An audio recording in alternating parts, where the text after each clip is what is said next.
and don't just do it over DMs. That's how I met my wife. But I shot my shot. I shot my shot in person first, and then I slid in the DMs and continued the conversation. So respect. I just don't think he has it anymore. Melo's the role he didn't want in Oklahoma.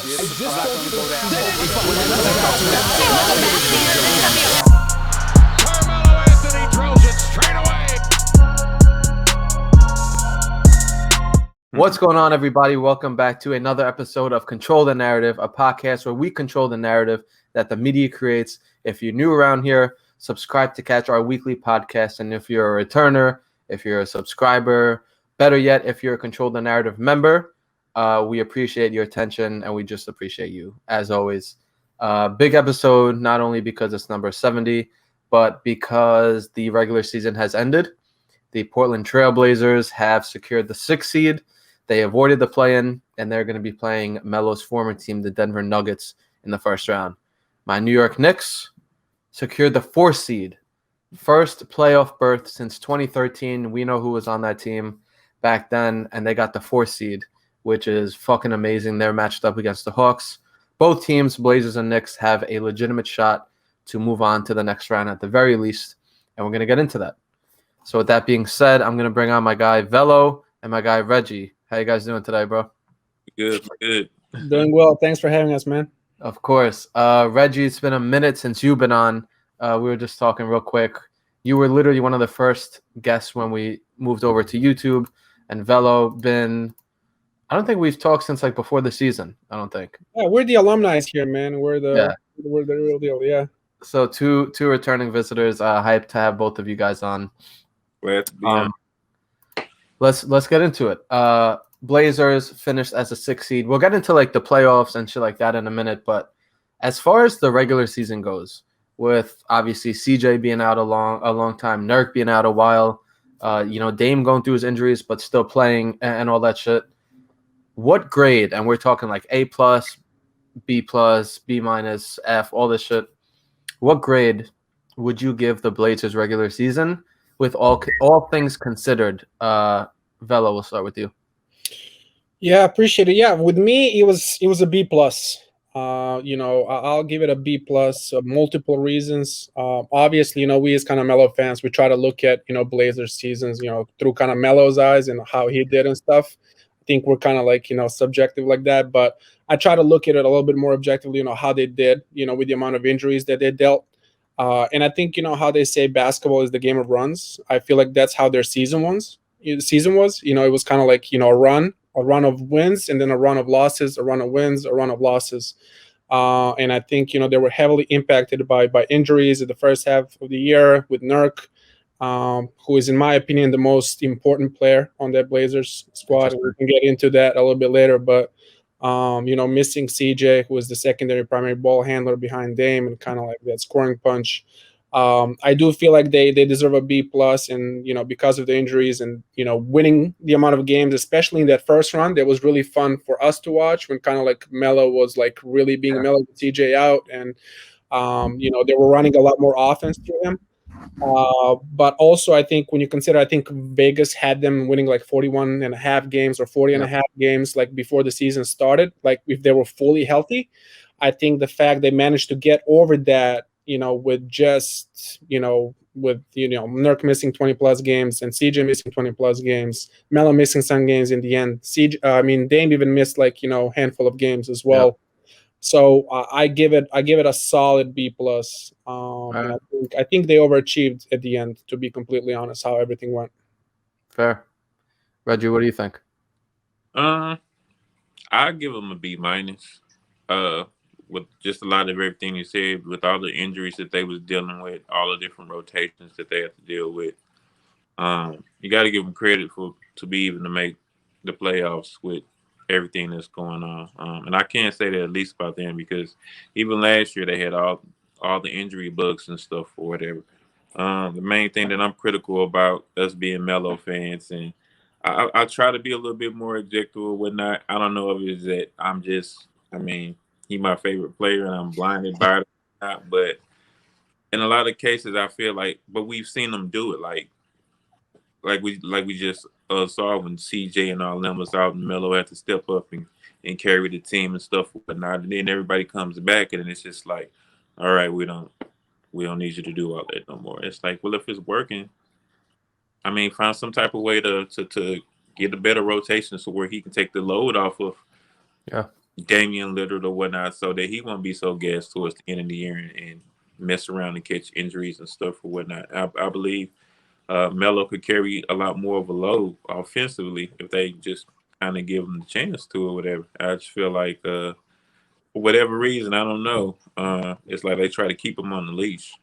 I believe I've seen a bunch of people say on Twitter, for the most part or whatever, it's just like he get going and then for whatever reason he get yanked in the fourth quarter. It's like I made a comment not too long ago. It was like, and I asked, has anybody noticed that he hasn't had a 30-point game?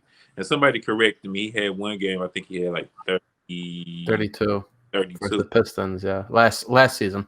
Right, but it was plenty of games where he most definitely could have had multiple 30-point games.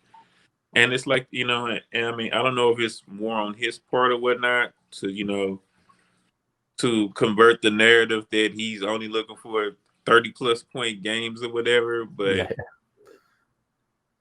fuck Chauncey Billups. I wish he had that there because Chauncey, he's one of my he's one of my favorite players. I used to love him, bro. I love Chauncey too. I'm just messing just because of that statement. It was just so necessary, especially when Melo was out of the league, to say some shit like that. It was just he did make it tough and awkward for him or whatnot. But I mean, so to me it's a B- because I feel like Stotts really just need to step up as a coach and find just better rotations, better chemistry between at least those main three, CJ and Dame or whatnot. And I mean, even with Nurk or whatnot, it's just like, I mean, me personally, it's like I'm not seeing enough out of him or whatnot because he hasn't had a full healthy season either. And to be honest, I kind of miss what's his name that just left, the center they had, Whiteside. I swear to God, I was going to tweet that like sometime this week. I mean, he might not be the greatest thing offensively, but it's just like, I mean, we can't deny what he was doing for the defense. He was the defensive anchor, point blank, period. You can't say that he wasn't shutting down the whole. I mean, and he just looked bad a lot of times last season or whatnot because he had to make up for other people's mistakes. So, I mean, he got to, your man beat you on a drive, and so he got to come help, and now, bam, they dish, and it makes him look bad. So, but I give it's a B-. B-. It's a B-. I hate to be like agreeing and all that shit. Not that we're supposed to disagree, but like I was thinking B. So we have B+, B-, and B. Echoing what you guys said, like they had major injuries, not major injuries. They had injuries to major components of this team, CJ, Nurk, and they were able to survive that. Obviously, we know Melo fucking killed it during that. Doesn't get the credit that he deserves for literally single-handedly not single-handedly. Dame did a lot. Gary Trent did a lot. But he was a huge part in keeping that team afloat all those games. And it seemed like when he came back and when Norman came, they kind of forgot about him. And like they were like, all right, Melo, thanks for doing that. Like now go back to the bench and like take your 9 shots a game. And it's a little frustrating. But, I was thinking with Stotts, like they had to overcome injuries and they also had to overcome Stotts because of just the just incompetence that this coach has on defense. And Reggie, I swear to God, I was literally going to tweet something about Hassan Whiteside this week because we haven't really talked about him that much, but he was frustrating as hell sometimes last season, like one of the most frustrating players I've ever watched in my life. But at the same time, he made up for a lot. Like you said, he made up for a lot of mistakes defensively. And they weren't a good defensive team last year, but Whiteside led the league in blocks.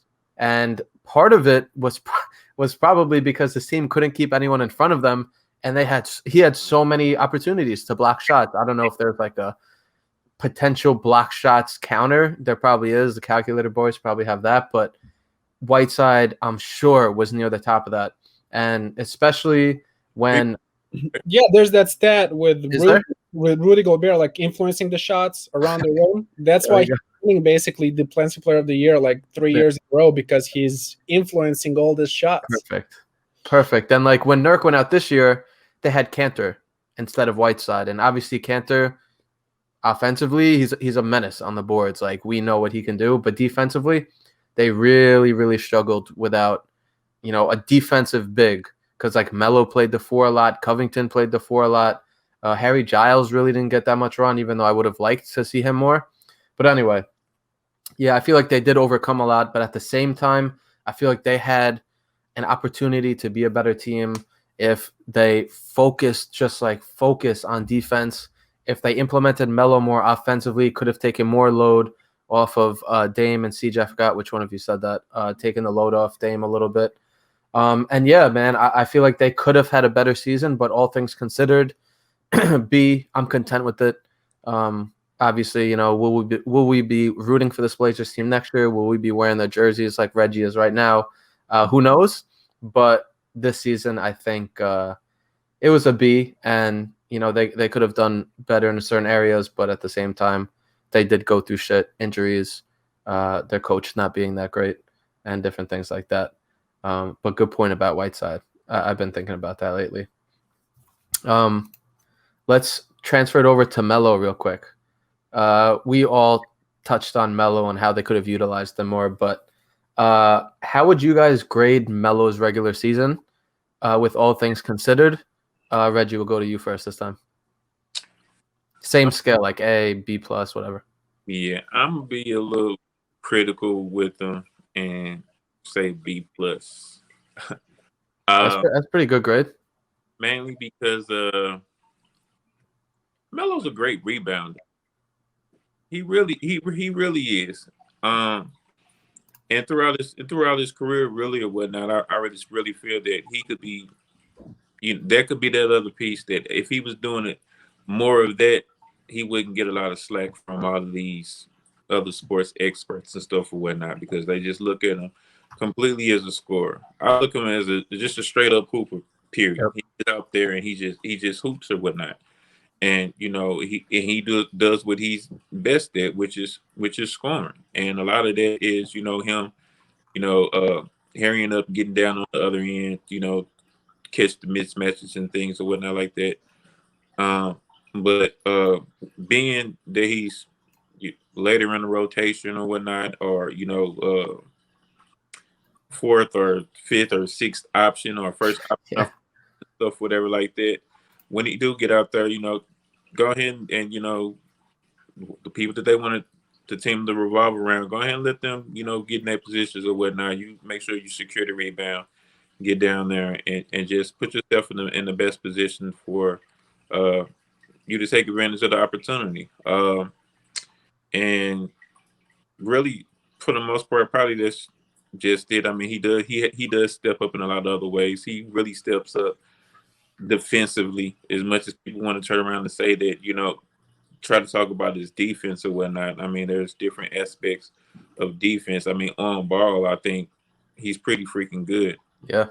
I just think, throughout the years and stuff or whatever, he just never had anybody to coach him in a way to you could be coached to be a good defensive player. And it's just little stuff that I see that he never picked up on because no one ever bothered to show him. He was a superstar and he'd go out there and be great. Yeah.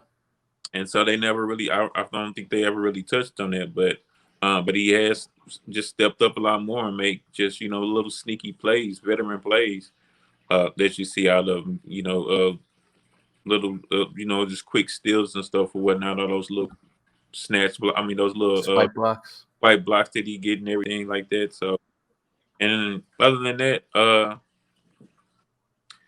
I mean, yeah, it's more I want to see out of him. I wish there was he can find a better way to I guess catch rhythm.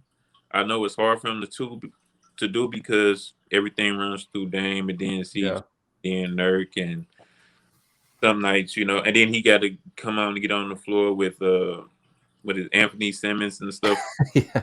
I like the kid, but he got too much JR in him. He reminds comparison. he's a talented player, but he comes down and it's just I question a lot of the stuff that he do. And sometimes he had you scratching your head like he made that. Sometimes, bro, fucking every time that dude touched the ball. You get worried, you're just like, oh man, get it out of his hands. But outside of that, I mean, he's Melo, and it's just like I want to give him a higher grade, but they don't give him enough of an opportunity to be even show that he can get a higher grade. Yeah, I mean, B+ is solid. That's a solid season. So, Fair. He could do better than that though, but 100%. I'll take that in college. 100%. Yeah. What do you think, Velo? For me, and I was actually thinking about this today, I actually have here, B+, but I actually scribbled it out earlier today and I put A- because I really got to thinking from the perspective, like last quarter of the season when his minutes went down, like rotation, when he was coming in at the 6-minute mark, he started coming in like a 4.5, 3-minute mark now. Yep. Like his minutes went from like 26, 27, closer to 30. They went down like below that to like 22, even some games below 20. But he was still keeping up with his average. He was extremely efficient. He shot the 3-ball extremely well. I think he shot career from the free throw line like 88.88%. Yep. He finished shooting 40.9 or 41% from the 3-point line. So you saw kind of like he was around the 40, field goal percentage, entire year, and that just kept going up and up with minutes going down and down.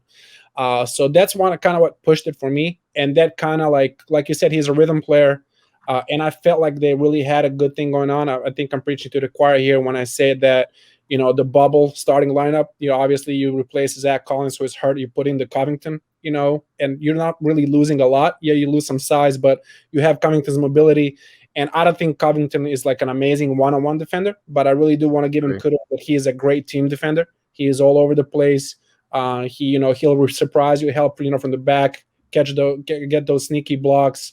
And I think he knows his role too. Like even with those 2 missed free throws, I think when Melo's on the floor, like he knows, get Melo the ball, move the fuck out of the way type of thing. So like, it's not like he's stealing Melo's shots or anything like that in the game. So like I felt it was like a perfect, and especially because they use DJ, who is I don't know for what reason why they're so high on him. Don't get me wrong. I see him as a decent piece, as a reserve, like 15, 20-minute type of guy that brings you some energy and some blocks and some dunks.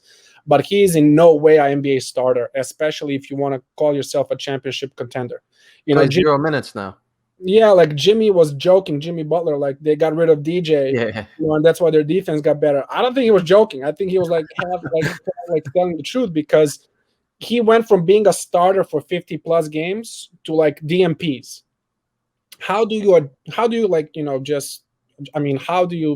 elaborate on that as a coach? How do you kind of justify that thing? And then my biggest regret for this season is that they didn't give that rotation and Melo in the starting lineup like a go for 4 or 5 games to really see how it looks out there. Who are you going to double now? I know the problem is not scoring, right? But like with Nurk as his anchor, Melo and Cantor should never be in the game at the same time. Agreed. Unless they're playing OKC or Detroit Pistons, like, they should never be in there at the same time. Like, make Melo's minutes match with Nurk's, because why was he also so effective? Nobody could guard anybody last year, but Hassan was there. So Melo can make it as hard enough to get you to the point where Hassan is going to block it. And that's what Dame and CJ are doing the same thing. So it's not like they're this crazy one-on-one stoppers and stuff, but I do feel like that's kind of like the biggest missed opportunity. Yeah. I do want to kind of call out specifically why I gave him like A-, is that, in my opinion, as I said, all the percentages and stuff and his efficiency going up over the course of the year. But why I didn't feel like it was like an A or even an A+, because he accepted this role, is that you remember the game against Boston when he scored 0 the previous game? You remember the look on his face that he had? Where he was like, get the fuck out of the way. I'm going to fucking hoop tonight. Like, you could just see it in his movements, in the way when he catches the ball, how fucking focused he was in and how focused he was in the game. And like, he was just the best player on the court. And I know he's 36 and he's not supposed to, or not, like maybe not even able to, which I don't really believe, to do that every night. Okay. But like, if he just had that like laser focus every night, where he would just like fuck everybody. I'm Melo. I'm going to work, and demands the ball in a way. I think, he would kind of do himself almost a bigger favor where, it does feel like if he misses the first shot or two, they're going away from him and he's going straight to the corner, and then he's used like a bait or like a screen in a pick and roll. But if he makes two shots, then they kind of go through him a little bit more until he misses. It's that type of thing. I think, remember, against OKC, maybe like a couple of months ago, he made like 6 or 7 shots in a row, but they just kept going to him like on the post. Philly? First Philly? No. It was OKC. Because they were just giving him the ball on the post, and he made like 6 or 7 shots in a row, just like bucket, like all like mid-range Melo. So A- for me. I think overall a really, really good season.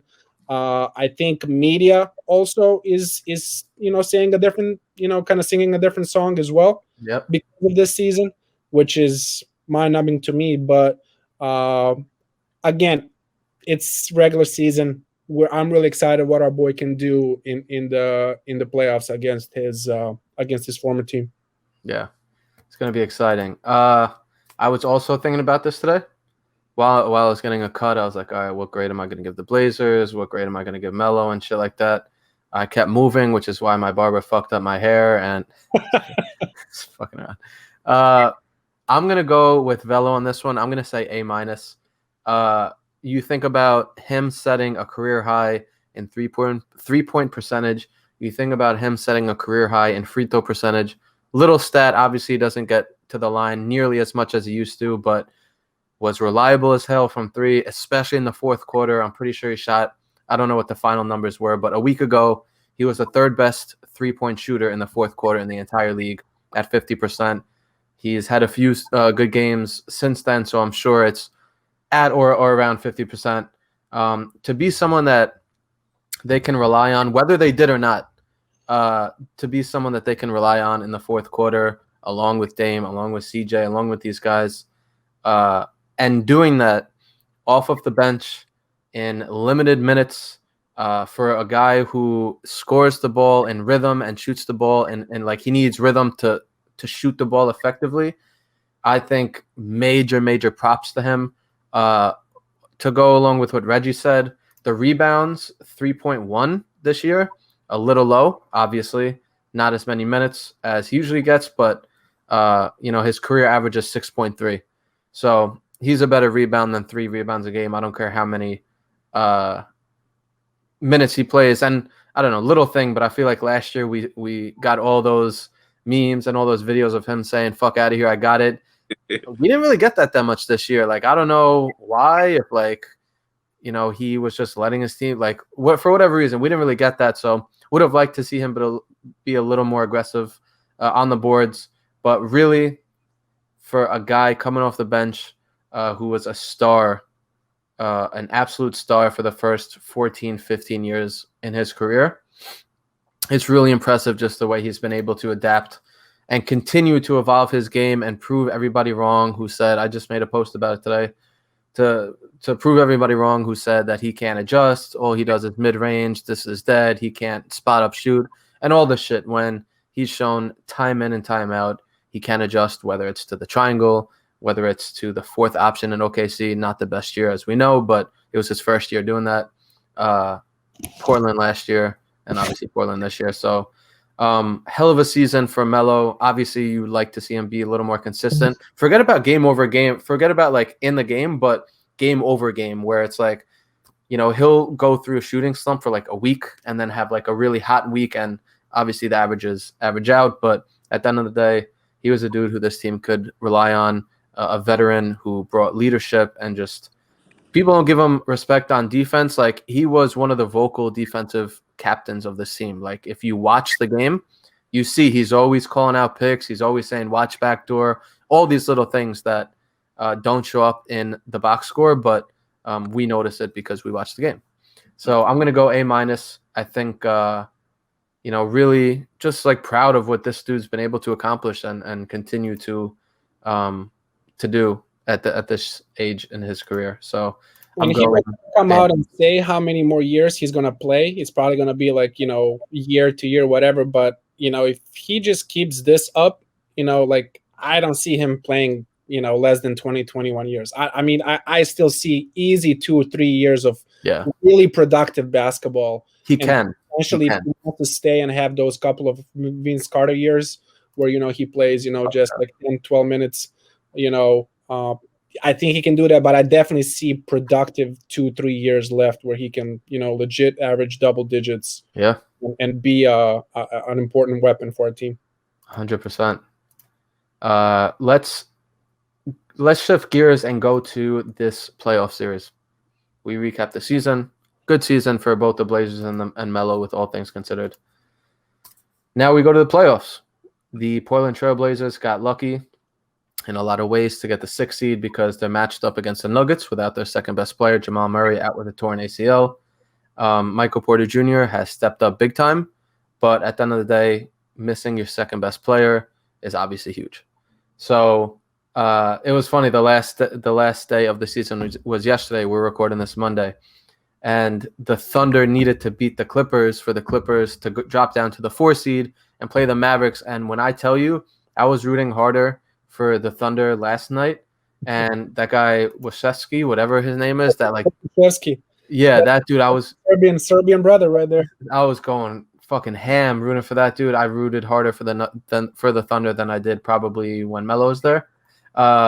So Blazers Nuggets first round. Melo has an opportunity to knock his former team out of the playoffs and knock the dude who took his number out of the playoffs. So let's try to keep this to 3 minutes. Let's go 4 minutes each. Predicting the Blazers-Nuggets series, just what do you see being major factors of the series? And then just like a prediction. We'll go Velo first. For me, I'll go straight into it. I see Blazers winning 4-2. Okay. That's just kind of like, again, another thing I was thinking on as kind of all the standings came out. Because I was actually surprised. I didn't know about the rule, the 3-way tie, and then all that stuff. That was kind of new for me to learn because I thought they were going to play. Me as a Jokic fan, obviously I'm from Serbia, so I'm a little biased to Serbian players. I did not want them to play. I wanted them to beat the Clippers. Wow. And I wanted, obviously, Blazers to beat the Mavs. The Nuggets to beat the Mavs, and potentially see each other in the finals. But I know that was a long shot. With that being said, I see Blazers winning. Murray's hurt; he's out for the season. We don't know when Will the Thrill Barton is gonna come back. PG Dozier has been out, and he's been a heck of a player for Nuggets this year. Monte Morris just came back, so he's still not like 100%. And I do feel like at the end that 3-guard lineup is just going to be too much. I think Jokic is going to put up monster numbers. Especially when Nurks get out of the game, and I don't still feel like Nurk is to a point where he can play 35, 40 minutes a game. He's nowhere close to that bubble conditioning form that he was last year. And I just think Jokic will run circles around, Nurk and Cantor. If I was Blazers, I would double him every single time, and just make Michael Porter Jr. beat you. I mean, let's see if he's the superstar that everybody says that he can be, which I really think he can, but let him beat you. Do not let MVP beat you. Do not let it obvious, like same thing like Curry 60-point games or Dame 60. How do you let that? Make an adjustment, double team, triple team, do something. So that's what I would do if I was Blazer coaching staff. I would let Campazzo or, Austin Rivers. Let Austin Rivers beat you. If that's your fate, then that's what it is. They might do it for a game. I just don't see him doing it for 4. So I'm going to go 4-2. I just think at the end that 3-guard lineup is too much for Jokic and the Nuggets to handle. And I would pick, to be completely honest, I would pick differently if they were fully healthy and Murray was there. Of course. Real quick, why did you want them to play the Clippers? Because you had like a rooting interest, or you thought they had a better shot? So rooting interest with Jokic, obviously me being from Serbia, I didn't want 2 of my favorite teams to play, one out in the first round. The good thing about that is that one team definitely goes through, so I get to watch more basketball. But if Clippers did not sign Rondo, I really do believe that there are some NBA franchises that are just not meant to ever win, and it doesn't matter who they have. And I think Clippers is one of those franchises. Fair. And I know Paul George is an amazing player. I just want to see it in the playoffs, like in a series after Indiana. because I haven't seen it since Indiana. So I know Kawhi's going to do his thing, but I really thought that Portland fully staffed going into the postseason 10-2, winning 10 out of the last 12, would have that kind of thing going where they can even beat the Clippers. Yeah. Just because as I said, I didn't want to see two of my favorite players go at each other in the first round. Fair. I was talking to my buddy Chris today. Shout out Chris if you're watching or listening. And we were talking about Paul George and that like Pandemic P nickname and all the memes that came after Paul George when he was when he hit the side of the backboard in a game 7 with like 3 minutes left. And the pandemic is definitely not over, but it's not as what's the word that I can use here? It's not, we're not in delayed. It's delayed. we're not in the situation that we were last year when the bubble was going on. So who knows? Maybe Pandemic P can have a different type of performance this offseason. I want Paul George to be so good so I can buy his shoes again and buy his sneakers again. But even after Pandemic P, he started like releasing some ugly ass shoes. So I was like, I don't know, it's all downhill from here. Career's been downhill, man. Reggie, what's on your mind? What are you thinking? I want to say the same thing too, 4-2. But a lot of it really got to do with just the coaching adjustments and everything. And like you said, luckily it's part of the game. Luckily, injuries is going Denver's way now, and they gotta figure that out. Like you said, Yoke is freaking amazing, and if it starts to smart, he'll make sure to keep it out of his hands as much as possible. If you gotta, like you said, send extra bodies and stuff and pressure him just to make sure that he ain't got it in his hand, and somebody else do it. I'm a little scared if Michael Porter does get in his hand, because I think it could be the type of thing or whatnot where it'll turn on the switch in his confidence, and he get that superstar ego and able to take it to the next level. I think that's the difference between superstars and regular good players is it's like they get a taste of that ego, and it makes them play out of their minds or whatnot. Confidence. Right. And he has the capability to do it. He has the capability of putting up numbers that young Melo put up. So when I look at him, I see a lot of that game in him, and he's even bigger or whatnot. So, but being that Murray isn't there right now. I mean, what you gonna do? You got CJ and Dame and Powell. I mean, like you said, that's a lot of firepower, and Barton just now getting back. He's just now getting back. I don't even think he's back yet, is he? Back? I don't think so. Yeah, he's not back. I mean, and Monte, he's just getting back, so it's just like he's not in shape. You're right. There's no way that they'll be able to keep up with him. But Yoke's a special player, and Michael Porter's a special player. I don't know what more Aaron Gordon got in him and what he could actually do for him, but those two are a lot. But when it comes down to it, if Stotts don't run it, Sure. to be so critical of him or whatnot. But it's the same thing. It's a lot of stuff with it in the rotations and everything. Times when he pulled players out and stuff, and it's really, to me, just mind-boggling or whatnot. It just feels like he messes up the chemistry sometimes when they're out. So it could actually even go quicker than that if they can have some type of continuity and get out there and do what it is that they need to do, and they can overwhelm Denver. They won't be able to keep up. Did they keep Yoke busy and try to get Porter frustrated, because he's known to get frustrated. Yeah. And so if they can get him frustrated or whatnot and have him getting upset and mad at his team, a lot of that stuff can go in their favor, and they can move on to the next round. So I'm going forward to, and hopefully I'm hoping, this is another thing I was hoping too, that all of this Melo not playing throughout the year, hopefully they were reserving him.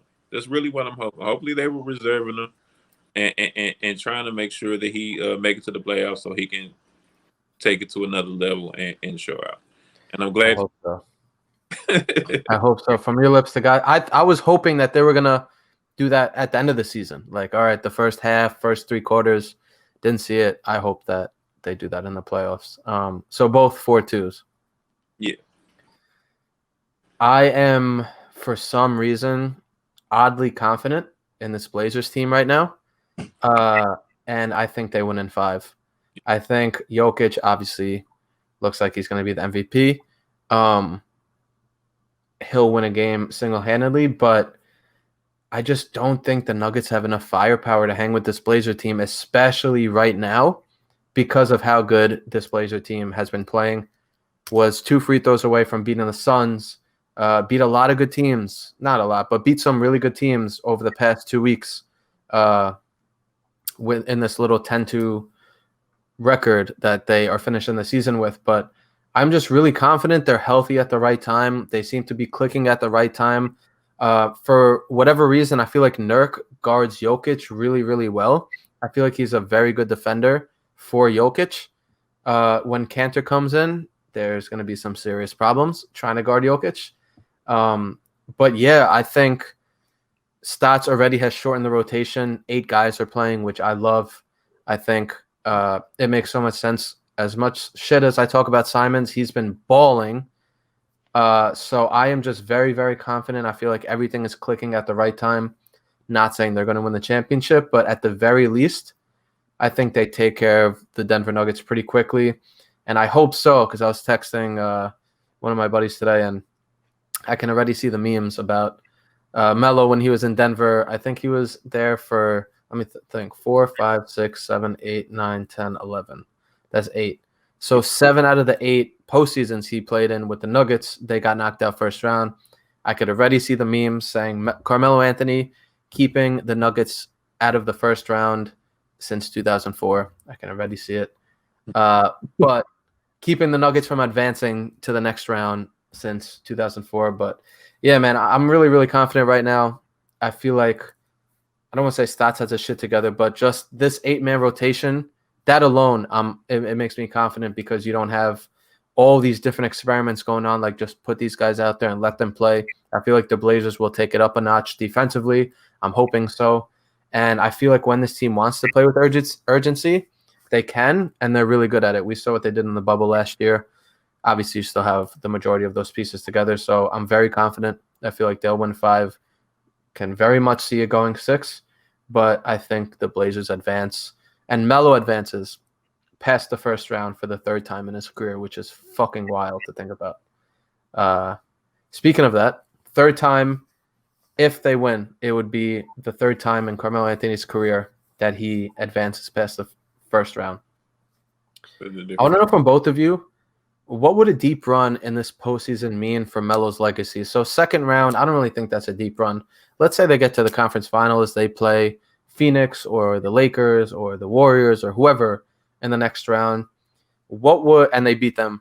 What would a deep run in this postseason mean for Melo's legacy, knowing obviously he's never won a championship, never been to a finals or any of that? Reggie, we'll go to you first. I think it'll mean a lot for him, and it'll do a lot for his legacy. Because, for example, he would bring a veteran type of swagger, for lack of a better term, to the team and whatnot. In those clutch time moments, for example, somebody like what Robert Horry used to do. Robert Horry was not comparing Robert Horry to Melo, but he was able to do a lot more when he was with Houston that first run around, and able to help Olajuwon, get his run. And then he took more of a back seat, but still came up clutch in big moments. Melo is the way he's already shown us that he's made for that now, and I know that he will have a big part in it. Any big and close games, he's going to be a part of getting them over the hump. And I hope so. Those going to be the moments that everybody's going to remember. I ain't even no hope so about it. We just know he's built. Only way that he wouldn't is if his team completely forget about him and don't trust him and give him the ball. I just can't see it. Just like how we just saw just this past year in the bubble and everything. And it's just my only regret about that is, when they did play the Lakers, they should have went more than 2 games. It shouldn't have been no way that they were able to just basically double team and do all that stuff with Dame, and you still have Melo and CJ out there. It's like that's the one thing that drives me crazy about stats is like, come on, you got to find some way to get the ball out of Dame hands.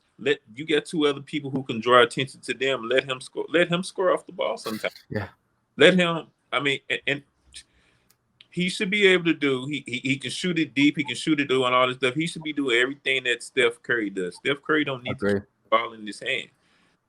He gets to run around and stuff. Let Dame do that too. And I think he could have been surpassed and went to another level. But it's just like it always has to be in his hands for something to happen. I don't think it has to be that way. Let him get open, run around, catch open shots, and do it like that, and take some relief off of him. So, but I think he's great for his legacy if he can, like you said, get to the conference finals again, and give the other team hell, because we know they're gonna keep sending double teams. We know when he get that ball in his hand, the coaches bug out. You see them double. Exactly. Like what other six man that gets that? I don't know no other six man that gets that. He's getting the same superstar treatment that he's always getting, because it affects him that much. They know he can still go out there and ball on them. So it's just like, don't give him time. As soon as he get it, go ahead and shut that shit down real quick. My fault, because no, you're good. We do that shit. Stats make sure he shuts that shit down. When Melo misses 1 out of 5, ball's right out of his hand. One quick thing on that Lillard thing. What's crazy is when they do run Dame off the ball, when they make plays with them, one of the only things, and like we've seen them do it, they did in one of these past games, they opened up the game, and one of the first plays was that double elevator play where they set 2 guys at the free throw line, and you run right in the middle, and both guys go together, and I don't say most of the time, but a lot of times you get a good look. So you could do that, but most of the time they run Dame off the ball. It's to get like a switch and then get another switch and get the ball in his hand and just run a pick and roll. It's like, if you're going to do that, get the dude a spot up shot, and he gets so few spot up shots for being such a good shooter. Right. That is frustrating. Mm-hmm. But Velo, what do you think? But not like, I mean, if Melo is still commanding double teams, I mean, I'm sorry, there's got to be some type of run action plays or whatnot where it looks like it's an ISO.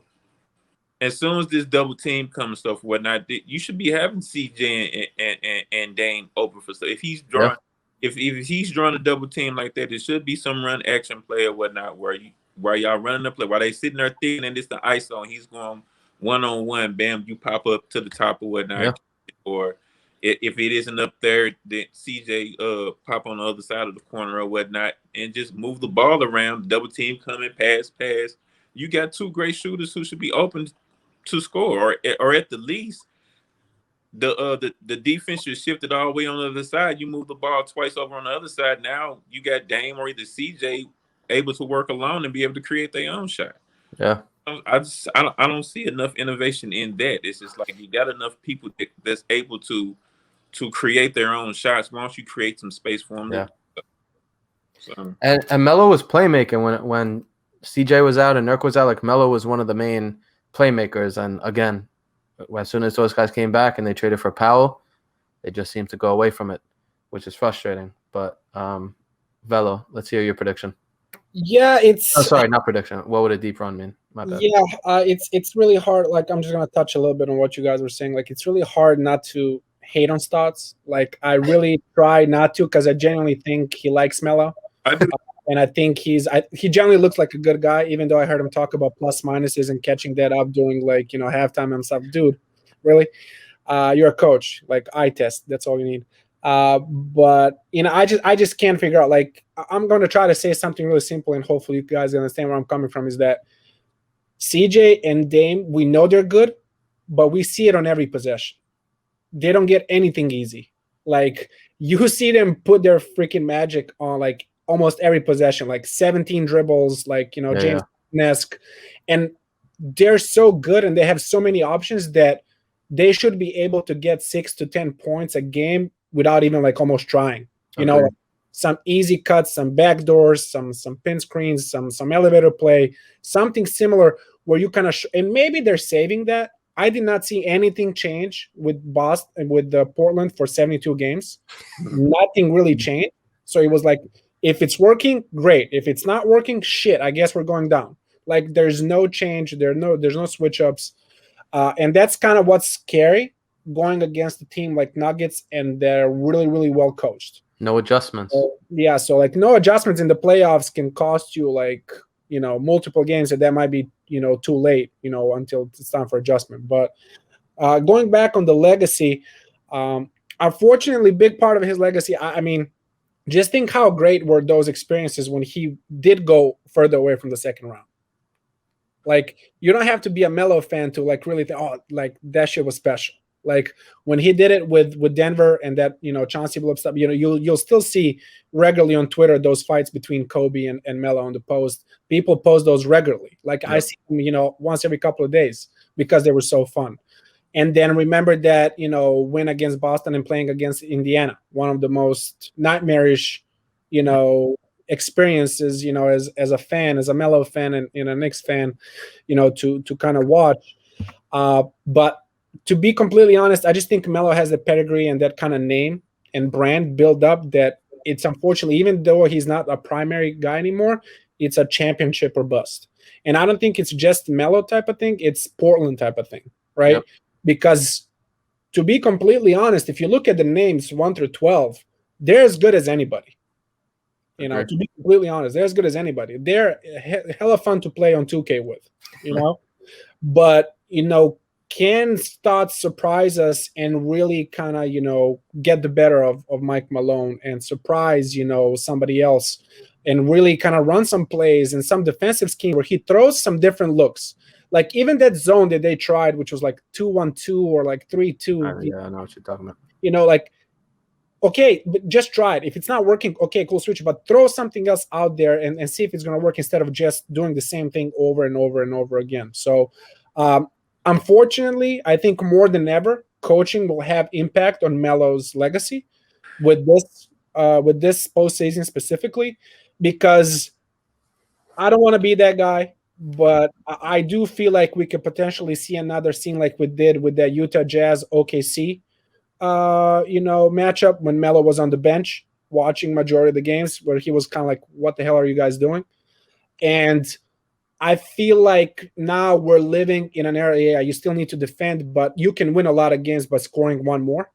Yep. I don't think they learned that, because they lost all these clutch games because they did not have Melo in. And then all of a sudden they started leaving Melo in, and all of a sudden you win the game against Celtics, you win a game against, all of a sudden, like, all these, surprise, surprise, you have one of the clutchest, players making clutch plays. Wow, guys, you figured it out, But, that's where it's a little bit unfortunate. I wish CJ or Dame were coaches, and not like Terry Stotts. And it's not just Terry Stotts. There's a bunch of other coaches on that, on that bench that is not making any adjustments, that is not saying anything. So it's not just Terry, but again, I just hope that he gets his chance to close out games and be the closer that we know he can be, in some capacity. Again, I understand with CJ and Dame being 2 out of top 5 clutch performers, that it's going to go through them. I get it, but that does not mean that you cannot close quarters.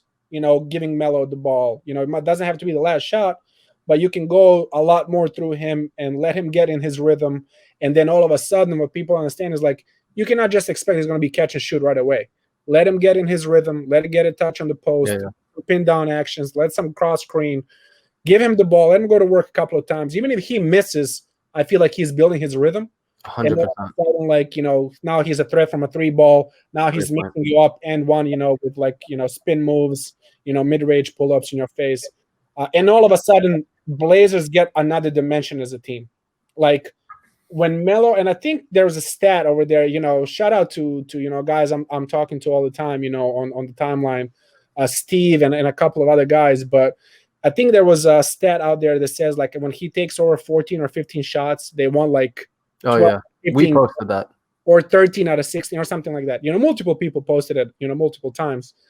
And I'm just like, why can we just get this guy like the ball 13, 14, 15 times a game? Because there's more possessions now, like offense is inflated and everything like that. find 12, 14, 15 shots for a Hall of Famer, you know? And I think legacy is going to come down. Unfortunately, in my opinion, it's going to come down to what coaching staff has in play. Fair. To be honest, I came up with this question because I was like, I wasn't thinking career-wise. I was thinking more Blazers. Like, what would this mean for Melo's Blazers chapter of his career if they were to make it to the conference finals? You know, Unless they win a championship, he's gone. Yeah. I agree with that. And so is Terry Stotts. Agree. A deep run in this postseason, what would it mean for Melo's legacy? Like I said, I was kind of thinking about it in this Blazers chapter. If they got to the conference finals, you know, that would be a great story. But, you know, as you guys are talking, career-wise, if he made another conference finals, like, obviously we would love that. But at the end of the day, what does everybody say about Melo? No rings. They don't say, oh, he only got to one conference finals. They don't say, yo, he never – some people say he never got to a finals. But at the end of the day, it's ring or bust. I believe, and a lot of people believe, that rings are all situational. It's all about situations. It's all about how the team is built around certain players. You have guys like Carmelo and John Stockton, who never won a championship, Charles Barkley. I could go down the list. So I don't know if a deep run necessarily would do much for Melo's legacy unless they won the championship or the finals. Let me say that. If they made the finals, that would be huge for his legacy. But if they just made the conference finals, great, obviously. But at the end of the day, everybody talks about rings. And to be completely honest, if I can just jump in for a quick second, if there was ever a year from like how it started to how it's ending to injuries, who is ranked where in the playoffs, if there was ever a year for Portland to make it and surprise everybody, like quote unquote surprising, make it to the finals, it's probably this year. Because everything is up. There's no real favorite. Yeah, there's one team, you know, just one player gets hurt, and maybe for once in their lifetime, Portland stays healthy, you know, compared to everybody else. And all of a sudden, you know, you're not surprised that Portland is in the finals. But I don't want to get too ahead of myself. Yeah. Fair. All right, Velo, Reggie, we've been talking for 51 minutes. It literally feels like we've been talking for 20. I know, right? But at the end of every podcast, as both of you know, we give every guest, the opportunity to control a narrative. Doesn't have to be Melo related, doesn't have to be basketball related, doesn't have to be sports related. So we're a little bit over, but I'll give each of you 60 seconds to control a narrative. Reggie, we'll start with you. I guess the narrative that I would put out there, since we talked about Melo and what a deep run to do for his legacy, is that rings don't mean that much. They don't. They really do. Because just like we were just talking about, everything is situational. And a great example to me would be this between T-Mac and Kobe Bryant. T-Mac didn't have Shaquille O'Neal on his team. He didn't have considered one of the greatest coaches of all time. You know, he didn't even have a team that considered of Lamar Odom and Paul Gasol and Ron Artest. And so, I mean, he had Yao Ming, but half the time either he was hurt or Yao Ming was hurt. When he was in Orlando, he was by himself. When he was in Toronto, he was still too young. He should have stayed in Toronto, at all, honestly. But, I mean, to turn around and say that he never won a ring, T-Mac did some amazing stuff. You know, other people, how you just said, John and Stockton, they were amazing. They went to back-to-back finals. They just had to go up against Michael Jordan. Name him for that, Charles Barkley. Charles Barkley was carrying the Suns. I mean, compared to everybody else who had counterparts and everything. So it's just like it's not fair to try to judge these players off of championships and stuff or whatnot. Because when you actually go down to it, there's only a few teams, only a few people who actually did it as a without a whole bunch of superstars. And that's like I can say that about the Pistons when they won that year with Chauncey Billups and Rip Hamilton and those boys or whatnot. The Mavericks. Right. And I could say that about I could even say that about Golden State that first year they came around. Everybody keeps saying how much they this super team and they got all these. Like, no one knew anything about any of them before they won their championship. They just came out of nowhere. They were built up from the ground up and just got a great organization, and was the reason why they're where they are. So some people are gonna get elevated higher. We're gonna look at Rob O'Dory. We're gonna look at Draymond Green as these such great players because they got some rings, but then we're gonna question somebody like Melo or T-Man, Reggie Miller or Carmelo and Melo, top 10 scores, but you gonna give Draymond Green a nod over them? I don't think that's right. So rings aren't. Adam Morrison, I believe, has multiple championships. Just found that out there with the Lakers. Yeah, man. Darko Milicic has a ring, won it in his first year. So, who? Darko. Yeah, Darko Milicic has a championship. So, great point. Velo, what you got? I had two, but I'll go with I had a basketball and a non-basketball one, so I'll just go with my non-basketball one because I know we're over time. I called it shoot your shot. And, I just mean that on a lot of different levels. Obviously, shoot your shot. Whoever you like out there, guy, girl, go out there and don't be afraid. And don't just do it over DMs. That's how I met my wife, but I shot my shot. I shot my shot in person first, and then I slid in the DMs and continued the conversation. So respect. I just want to let you guys know, now after pandemic and stuff, people want to talk. So go out there, shoot your shot in live, in person, then, continue it by doing it in DMs as well. I also want to say, shoot your shot. If you see the job posting on LinkedIn or ZipRecruiter, man, and you see that you're not qualified, they're asking 5 or 10 years of experience coming out of college, fuck that. Apply for that job. See what you can get out of it. What's the worst thing that can happen? What? You're going to get a call? So go ahead and shoot your shot. The next thing I wanted to say is that one friend that you don't talk for a while because you'll be beefing about some stupid thing, give him a call, man. The life is too short to be holding grudges over some stupid shit. Reach out to your friends, man. Get your pack together. Go get a beer. Go enjoy each other's company now when you get vaccines and can enjoy another person's company, face to face. And the last thing I wanted to say is that, say if you live close to your parents or live with your parents, go out there and tell them you love them. Give them a hug, because they did a lot of things for you that you don't even think about on a daily basis. But they did a lot of things to make you who you are. If you live with them, just go to the other room, just give them a hug, tell them you love them. If you live 30, 45 minutes, drive one day this week, just don't even tell them you're coming. Just show up, bring some beers, a piece of cake or something. Just give them a hug, tell them you love them. Just because everything, as we notice, goes by really, really fast, and we just don't show enough love and gratitude and appreciation for the things that we have in this life. So shoot your shot. Love that, especially after this past 13, 14 months that we've been through. I don't think there's ever been a time where it's been more. So yeah, love that. Good shit. And hopefully we get to really hang out. I meant this when I tweeted at you, Steve. I know pandemic's passing by, and I know you're in Kansas, Reggie, right? So, but we need to find a way to get to New York and really do something. I don't know if it's this summer or later in the fall, whenever it is. But I really do feel like we have a really good camaraderie. I feel like I met some really cool people because of the Control the Narrative. I wouldn't even get into this. I was always a Melo fan, but once the Houston debacle happened, I had to become extremely vocal, probably even more than I wanted to. Yep. I'm a grown man protecting another grown man that I never seen, but I felt it needed to be done. So for sure. And I really do. I'm gonna kind of put it on you just because you're kind of like the middleman between all of us, between the mob. But I really do feel like we owe it to each other to really kind of see each other, grab a beer and really kind of enjoy each other's company and share some cool stories.